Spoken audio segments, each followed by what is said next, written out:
Hello friends, welcome to टेक्सचर्चा.com। मेरा नाम है सी एस सौरभ खुल्लर और आज हम करेंगे analysis of section 44 A B of the income tax act 1961। तो आइए शुरू करते हैं वीडियो को। आपका जो सेक्शन 44 ए बी है, जो कि आपको कहता है टैक्स ऑडिट के बारे में।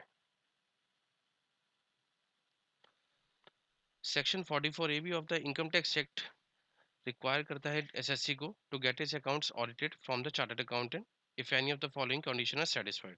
तो आइए समझते हैं क्या लिखा हुआ है। रिक्वायरमेंट ऑफ 44 ए बी होनी चाहिए, ऑडिट ऑफ अकाउंट होगा बाय ए चार्टर्ड अकाउंटेंट होगा, on fulfilment of certain conditions, जो कि इस प्रकार है। सबसे पहले केस में है कि आपकी जो बिजनेस के केस में, स्पेसिफिकली बिजनेस के केस में आपकी जो टोटल सेल, टर्नओवर और ग्रॉस रिसिप्ट्स ये 1 करोड़ से ज़्यादा होनी चाहिए, यानी कि sale is greater than ₹1 CR होना चाहिए। अब इसमें एक्सेप्शन है इस रूल में कि 1 करोड़ से ज़्यादा होनी चाहिए है, जो कि फाइनेंस एक्ट 2020 में था 5 करोड़ की लिमिट एक्सटेंड करी गई थी और फाइनेंस एक्ट 2021 में 10 करोड़ कर दी गई। वो एक्सेप्शन ये है कि पहला, aggregate of all the amount received including amount received for sale, turnover और gross receipts during the previous year in cash does not exceed 5% of the said amount, यानी कि टोटल रिसिप्ट का 5% से ज़्यादा नहीं होना चाहिए cash receipt. And aggregate of all the payments made including the amount incurred for expenditure in cash during the previous year does not exceed 5% of the said payment, यानी कि टोटल पेमेंट का 5% नहीं होना चाहिए आपकी कैश पेमेंट। दूसरी condition है profession के केस में, अगर आपकी gross receipt in the profession exceed करती है 50 लाख तो आपको टैक्स ऑडिट कराने की जरूरत है। तीसरा केस है in the case of business being assessed under section 44 AE और 44 डबल बी और 44 triple B, the assessee has claimed the income lower than the profit or gains so deemed to be profit and gains from the business in the previous year, यानी कि 44 ए, 44 double B, 44 triple B की जो rates है, deemed income है, अगर उससे कम आपने claim करा है तो आपको ऑडिट कराने की आवश्यकता है। फोर्थ केस है in the case of profession, अगर आपका बिजनेस जो आपने प्रॉफिट एंड गेन डिक्लेयर करा है फ्रॉम प्रोफेशन, अगर वो 44 ADA की डीम्ड लिमिट से कम है, डीन परसेंटेज से कम है, तो उस केस में भी आपको ऑडिट कराने की जरूरत है। पांचवा केस है if the assessee has opted out of the provisions of section 44 AD during the previous year, यानी कि अगर किसी ने 44 एडी से ऑप्ट आउट किया है तो उस केस में भी उसको ऑडिट कराने की जरूरत है। अगर आपका एसएससी जो ऊपर 5 कंडीशंस लिखी है अगर वो फॉलो करता है, मतलब कि उसको फुलफिल करता है, तो उसको अकाउंट्स को अपने ऑडिट कराने की जरूरत है under section 44 AB and furnish the tax audit report within the specified due date time limit. ठीक है जी, यहाँ तक समझ गए। अब अगला है जी forms specified in rule 6। Forms जो आपके रूल 6G में जो रूल स्पेसिफाइड है, जो आपके फॉर्म स्पेसिफाइड है वो इस प्रकार है।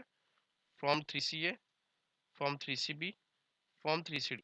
फॉर्म 3C ये है कि अगर आपको स्टेटमेंट ऑफ जो आपका फॉर्म है ऑडिट रिपोर्ट का, अगर आपने किसी और एक्ट के अंदर भी आप लाइबल हो ऑडिट कराने के, तो उस केस में आपको फॉर्म 3CA भरना पड़ेगा। फॉर्म 3C भी अगर आप किसी एक्ट में लाइबल नहीं हो, सिर्फ इनकम टैक्स एक्ट में लाइबल हो रहे हो, तो उस केस में आपका फॉर्म 3C भी जाएगा। फॉर्म 3CD होता है आपका स्टेटमेंट ऑफ पर्टिकुलर्स, जिसमें 44 क्लोसेस होते हैं, उसके उसमें आपको इन्फॉर्मेशन फुल करनी पड़ती है, पूरे ऑडिट का भाग होता है ये। अब there are certain points which are deemed necessary to be considered. सबसे पहला उसमें है अगर आपकी बुक्स ऑफ अकाउंट्स किसी और एक्ट में भी या लॉ में भी ऑडिटेड होनी आवश्यक है और वो सेम ऑडिट हो गई है, तो ये सफिशिएंट कंप्लायंस होगा within the provision of this section if such person gets accounts of such business और profession audited under such law before the specified date are furnished by that date the report of the audit as required under such other law and the further report by an accountant in the form prescribed under this section. यानी कि case आप लेते हैं company law, company किसी company का private limited company का case लेते हैं, उन्होंने फॉर्म 3CA फाइल करा प्लस 3CD फाइल करा अपने इसके साथ टैक्स ऑडिट रिपोर्ट में, और स्टैट्यूटरी रिपोर्ट में उसकी नॉर्मल रिपोर्टिंग होती है वो होगी। जो स्टैट्यूटरी रिपोर्ट फाइल होती है वही होगी आरओसी में। सेकंड प्रोविजन है इसका, the provision of this section do not apply to the person who declare their profit in according with section 44 AD subsection 1। यानी कि 44 एडी सबसेक्शन 1 कहता है अगर किसी का बिजनेस 2 करोड़ से कम है और वो अपने 44 एडी 1 की कंडीशन फुलफिल कर रहा है, तो उस केस में उसको ऑडिट कराने की आवश्यकता नहीं है। अब यहाँ पे एक मुद्दा आता है, 10 करोड़ की लिमिट हम कैसे कैलकुलेट करें, तो उसको समझते हैं एक बारी।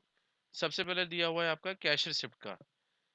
कैश रिसिप्ट आपने कैसे निकालनी है, capital receipt including loans and advances plus revenue receipts minus receipts which have been received through non cash mode that is banking channel. Capital receipt क्या होती है, जैसे कि लोन एडवांस ले लिया या कुछ भी मतलब कि कुछ भी लिया, कैपिटल आपकी आई, एक्स वाई जेड जो भी आपकी रिसिप्ट आई जो कि कैपिटल नेचर की है, प्लस आपने करा रेवेन्यू रिसिप्ट जो आपके बिजनेस के रिलेटेड है, माइनस रिसिप्ट्स जो आपकी नॉन कैश मोड यानी कि बैंकिंग चैनल में आपके आई है, तो उसको कहते हैं cash receipts. Cash payment similarly capital payment including loans and advances plus revenue payments minus payments which have been made through non cash mode, यानी कि capital payment including loans and advances, आपने किसी को लोन वापसी करा या advances वापसी करे कुछ भी करा, प्लस रेवेन्यू पेमेंट्स होगी जो बिजनेस के रिलेटेड पेमेंट होगी, minus payments which have been made through non cash mode, यानी कि बैंकिंग चैनल के थ्रू पेमेंट जो हुई है वो हो गई कैश पेमेंट्स। अब इसमें केसेस देखते हैं। पहले केस में है अगर आपकी कैश रिसिप्ट 5% से ज़्यादा हो रही है टोटल रिसिप्ट के और आपकी cash payment total receipt total payment से ज़्यादा हो रही है 5% के, तो ये टैक्स ऑडिट आपके ऊपर एप्लीकेबल होगा। सेकंड केस है अगर आपकी cash receipt 5% of the total receipt से ज़्यादा है लेकिन आपकी cash payment less than 5% of total payment है, तो भी आपका टैक्स ऑडिट एप्लीकेबल होगा, क्योंकि लॉ में वर्ड किया गया है एंड, वर्ड यूज किया गया है एंड, यानी कि दोनों कंडीशन फुलफिल होनी चाहिए तभी आपका टैक्स ऑडिट नहीं होगा। जो कि थर्ड केस में हमारा आता है, इसमें आपकी जो आपकी कैश रिसिप्ट है वो भी 5% से कम है, आपका जो कैश पेमेंट है वो भी 5% से कम है, इसलिए आपका टैक्स ऑडिट एप्लीकेबल नहीं होगा। फोर्थ वाला आपका पॉइंट है cash receipts is less than 5% of the total receipts and cash payment is greater than 5% of total payment, इस केस में आपका एप्लीकेबल होगा। अब इसमें बात करते हैं कि जो आप टर्नओवर की बात कर रहे हो या लिमिट की बात कर रहे हो, उसमें क्या जो जीएसटी का अमाउंट कलेक्ट करते हैं हम, क्या वो ऐड होगा या नहीं होगा।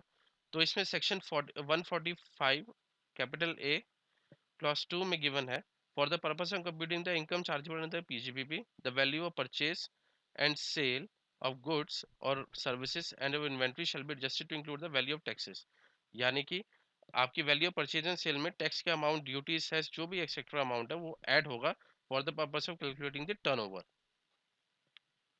अब इलिस्ट्रेशन समझते हैं। सबसे पहला है टर्नओवर आपकी 7 करोड़ है, total receipt 6 crore, cash receipt 35 lakh, total payment 5 crore, cash payment 20 lakh. सबसे पहले हम चेक करते हैं 5% ऑफ द टोटल रिसिप्ट कितनी हुई, यानी कि 6 करोड़ की 5% हुई 30 लाख। इस केस में जो आपकी टोटल कैश रिसिप्ट है वो 35 लाख है, इसलिए एक्सीड कर रही है।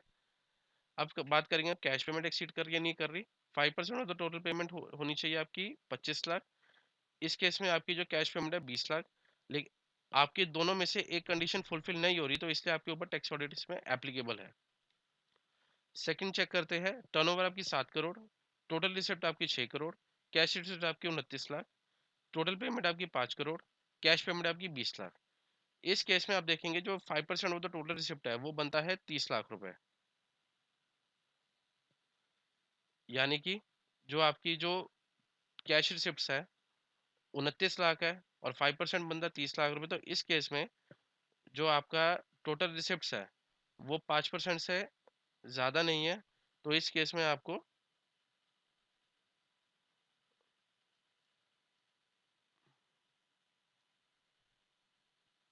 तो ये कंडीशन आपकी फुलफिल हो रही है।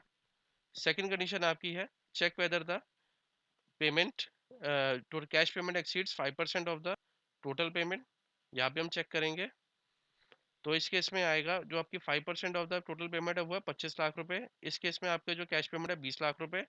तो दोनों कंडीशन हमारी 5% से नीचे जा रही है, यानी कि कैश रिसिप्ट और कैश पेमेंट दोनों 5% से नीचे जा रहे हैं रिस्पेक्टिव अमाउंट्स के, तो इस केस में आपका टैक्स ऑडिट नहीं एप्लीकेबल होगा। अब penalty for failure to get the accounts audited. अब पेनल्टी जो आपकी लगाई होती है वो होती है सेक्शन 271 कैपिटल बी में। इसमें असेसिंग ऑफिसर आपके ऊपर पेनल्टी लगा सकता है अगर आपने टैक्स ऑडिट नहीं करवाया। जो पेनल्टी है वो होती है lower of the following amounts, यानी कि a sum equal to 0.5% of total sale turnover gross receipts in the business और the gross receipts of profession, और 1,50,000 विच एवर इज लोअर, यानी कि 0.5% of the total sale turnover of gross receipts in the business और the gross receipt of profession, और 1.5 लाख रुपए में जो भी फिगर कम आएगी उसके ऊपर आपकी पेनल्टी लगेगी, उतनी पेनल्टी लगेगी आपको। आई होप आपको हमारी वीडियो पसंद आई होगी। Thank you for watching. हमारे चैनल को सब्सक्राइब करें और हमारी वीडियोस को लाइक एंड शेयर करें ताकि हम और सारे ज़्यादा इन्फॉर्मेशन आपके शेयर कर सके। Thank you very much.